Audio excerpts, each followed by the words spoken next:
कर्मचारियों और पेंशनर्स को मिला दिवाली गिफ्ट, कैबिनेट बैठक। डीए में वृद्धि, एरियर के साथ आएगी सैलरी। 1 करोड़ केंद्रीय कर्मचारियों और पेंशनरों के लिए यह वृद्धि पर ताज़ा अपडेट है। आज बुधवार को प्रधानमंत्री नरेंद्र मोदी की अध्यक्षता में एक अहम बैठक बुलाई गई है। संभावना जताई जा रही है कि अन्य प्रस्तावों के साथ डीए डीआर में वृद्धि पर भी फैसला हो सकता है। मोदी सरकार द्वारा दशहरे से पहले महंगाई भत्ते को 3 से 4% बढ़ाने का अनुमान है। वहीं नवंबर में अक्टूबर की सैलरी के साथ बढ़े हुए डीए का फ़ायदा दिया जा सकता है। नई दरें 1 जुलाई 2024 से लागू होंगी। ऐसे में कर्मचारियों पेंशनरों को जुलाई से सितंबर का एरियर भी मिलेगा। इस फैसले से कर्मचारियों की सैलरी और पेंशनरों की पेंशन में बड़ा इजाफा देखने को मिलेगा। यह वृद्धि 7वें पे कमीशन के तहत की जाएगी। इस फैसले के चलते सरकार के खजाने पर 13,000 करोड़ का बोझ आने की आशंका है। आपकी जानकारी के लिए बता दें कि पिछले वर्ष 18 अक्टूबर 2023 से डीए और डीआर वृद्धि को मंजूरी दी गई थी। वर्तमान में केंद्रीय कर्मचारियों को 50% डीए और पेंशनरों को 50% डीआर का लाभ मिल रहा है। 1 जुलाई 2024 से फिर 3 से 4% डीए डीआर बढ़ाने की उम्मीद है, जिसके बाद डीए बढ़कर 53 या 54% हो जाएगा। यह अनुमान जनवरी से जून के एआईसीपीआई इंडेक्स से लगाया गया है। अब तक एआईसीपीआई का इंडेक्स 141.5 पर पहुंच गया है और डीए स्कोर 53.36 पर पहुंचा है। संभावना है कि कैबिनेट बैठक वित्त मंत्रालय के डीए के प्रस्ताव को मंजूरी दी जा सकती है। इसके बाद आदेश जारी होंगे।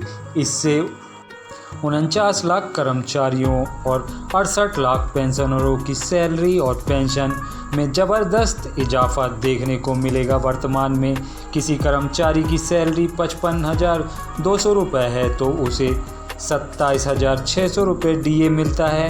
डीए 53% होने के बाद उसी कर्मचारी को 29,256 रुपये डीए के रूप में मिलेंगे। 56,900 के बेसिक पर डीए कैलकुलेट करेंगे तो कुल महंगाई भत्ता 30,157 रुपये बनेंगे और ईयरली उसे 3,61,884 रुपये बनेंगे। कर्मचारी की बेसिक सैलरी 30,000 रुपये है तो उसे 15,000 रुपये डीए मिलता है।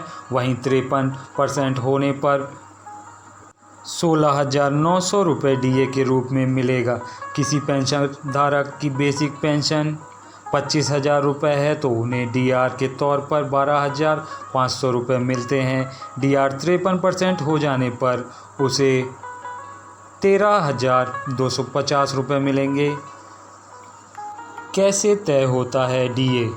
डीए डीआर के बढ़ोतरी के कैलकुलेशन के लिए अखिल भारतीय उपभोक्ता सूचांक CPI-IW 12 महीने में हुई वृद्धि के औसत के आधार पर की जाती है। महंगाई भत्ता निर्धारण के लिए एक फॉर्मूला दिया गया है। केंद्र सरकार के कर्मचारियों के लिए फॉर्मूला है पिछले 12 महीने all India consumer price index AICPI 115.74 115.76 गुणित 100। अब अगर पब्लिक सेक्टर यूनियन में काम करने वाले की बात की जाए तो इसके कैलकुलेशन का तरीका यह है। डीए % बीते 3 महीने के उपभोक्ता सूचांक का औसत। अगली बड़ी खबर की बात करें तो रेलवे पेंशन धारकों के लिए बड़ी राहत। विधवा, अविवाहित और तलाकशुदा बेटियों को मिलेगा फिक्स मेडिकल अलाउंस। भारतीय रेलवे ने एक महत्वपूर्ण निर्णय लेते हुए विधवा, अविवाहित और तलाकशुदा बेटियों को फिक्स्ड मेडिकल अलाउंस FMA देने का फैसला किया है। यह अलाउंस उन बेटियों को मिलेगा जो रेलवे पेंशन धारकों की फैमिली पेंशन प्राप्त कर रही हैं। रेल मंत्रालय द्वारा 19 जुलाई 2024 को जारी एक अधिसूचना में इस निर्णय की जानकारी दी गई है, जिसमें कहा गया है यदि ऐसी बेटियां जो पहले से ही रेलवे कर्मचारियों के आश्रित के रूप में पंजीकृत थी, वे अपने माता पिता की मृत्यु के बाद एफएमए के लिए पात्र होंगी। एफएमए एक मासिक वित्तीय सहायता है जो रेलवे पेंशनधारकों और उनके आश्रितों को दी जाती है ताकि वे अपनी ट्रीटमेंट की ज़रूरतों को पूरा कर सके। यह अलाउंस उन परिवारों के लिए विशेष रूप से महत्वपूर्ण है जो किसी प्रकार की फैमिली पेंशन प्राप्त कर रहे हैं। रेलवे मंत्रालय के अनुसार यह अलाउंस उन विधवा, अविवाहित और तलाकशुदा बेटियों को मिलेगा जिनके माता पिता रेलवे पेंशन धारक थे, जिनके पास रेलवे स्वास्थ्य योजना कार्ड था। यह अलाउंस तब तक जारी रहेगा जब तक यह बेटियां निर्धारित शर्तों को पूरा करती हैं, जिनमें आर्थिक आश्रिता और अन्य शर्तें शामिल हैं। कैसे मिलेगा लाभ? यह निर्णय उन बेटियों के लिए बड़ी राहत है जो अपने माता पिता की मृत्यु के बाद फैमिली पेंशन प्राप्त कर रही हैं। रेलवे बोर्ड ने इस बारे में स्पष्ट किया है कि यदि ये बेटियां अपने माता पिता की पेंशन और चिकित्सा सुविधाओं की उत्तराधिकारी हैं तो वे एफएमए के लिए भी पात्र होंगी। इस निर्णय के तहत उन्हें हर महीने एक निश्चित राशि का भुगतान किया जाएगा ताकि वे अपनी चिकित्सा ज़रूरतों को पूरा कर सकें। पूर्व के आदेश और उनकी स्थिति। रेलवे मंत्रालय ने यह भी स्पष्ट किया है कि यह निर्णय उन पूर्व के आदेशों को फॉलो करता है जो 7 जुलाई 2014 और 13 सितंबर 2009 को जारी किए गए थे। साथ ही 2022 में विभिन्न रेलवे जोनों जारी किए गए स्पष्टीकरण भी इस नए निर्णय के साथ रद्द कर दिए जाएंगे।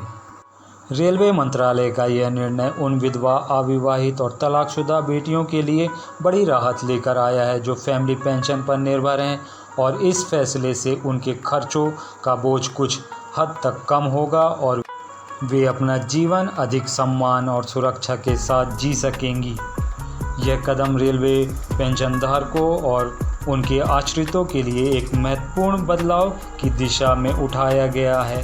साथ ही एक और बड़ी खबर की बात करें तो पेंशन भोगियों के लिए खुशखबरी। पेंशन को लेकर जारी हुआ शानदार आदेश केंद्र और राज्य के सरकारी कर्मचारियों की मृत्यु के बाद उनके परिवार को आर्थिक सहायता के रूप में पारिवारिक पेंशन प्रदान की जाती है। हाल ही में यह देखा गया है कि कुछ जगह पारिवारिक पेंशन में इनकम टैक्स टीडीएस की कटौती की जा रही थी, जिससे पेंशन भोगियों को इनकम टैक्स फाइल करने की समस्या का सामना करना पड़ रहा था। इसे ध्यान में रखते हुए सरकार ने पारिवारिक पेंशन पर टीडीएस कटौती के संबंध में महत्वपूर्ण दिशा निर्देश जारी किए हैं। क्या है पारिवारिक पेंशन पर टैक्स से जुड़ा नियम?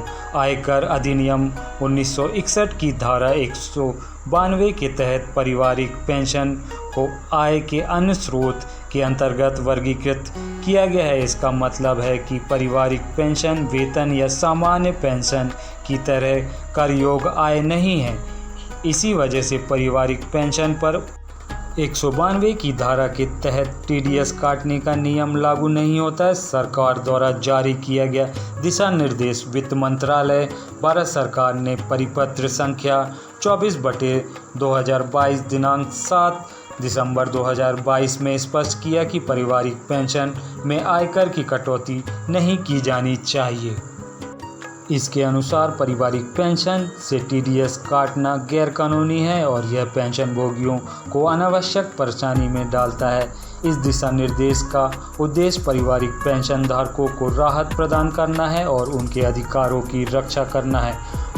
कोषागारों को निर्देश। उत्तर प्रदेश के कोषागार निदेशालय ने सभी कोषागार को निर्देश दिया है कि पारिवारिक पेंशन से टीडीएस की कटौती न करें। हालांकि कोई पारिवारिक पेंशन धारक लिखित रूप में टीडीएस कटौती का अनुरोध करता है तो उसके अनुरोध पर रिकॉर्ड में सुरक्षित रखा जाए और उसी के आधार पर टीडीएस काटा जाए। पेंशन भोगियों के लिए राहत। सरकार के इस कदम से पारिवारिक पेंशन धारकों को बड़ी राहत मिली है क्योंकि इससे उन्हें आयकर रिटर्न फाइल करने और अनावश्यक कर कटौती से संबंधित समस्याओं से छुटकारा मिल जाएगा। यह निर्णय पेंशन भोगियों की आर्थिक सुरक्षा को सुनिश्चित करता है और उनके वित्तीय हितों की रक्षा करता है। पेंशनभोगियों के लिए आगे की राहत। इस फैसले के बाद यह उम्मीद की जा रही है कि सरकार अन्य पेंशनधारकों के मामले में भी राहत प्रदान करेगी। आमतौर पर देखा गया है कि सांसदों और विधायकों की पेंशन को आयकर से छूट दी गई है, जबकि सरकारी कर्मचारियों और अन्य पेंशनधारकों की पेंशन पर आयकर लगाया जाता है। यह असमानता दूर करने के लिए सरकार को इस पर विचार करना चाहिए और पेंशनभोगियों की पेंशन को भी आयकर के दायरे से मुक्त करना चाहिए। सरकार द्वारा पारिवारिक पेंशन पर TDS कटौती के आदेश ने पेंशनभोगियों के राहत का रास्ता साफ किया है। यह निर्णय पेंशनभोगियों के हितों की सुरक्षा और उनके अधिकारों को सुनिश्चित करने की दिशा में एक सकारात्मक कदम है। सरकार से यह भी अपेक्षा की जा रही है कि सभी पेंशनभोगियों को आयकर से छूट प्रदान कर उनके वित्तीय हितों की रक्षा करें। तो दोस्तों, ये जानकारी आपको कैसी लगी? पसंद आई हो तो प्लीज़ मेरे चैनल को लाइक, शेयर और सब्सक्राइब कीजिए। वीडियो देखने के लिए धन्यवाद। जय हिंद, जय भारत।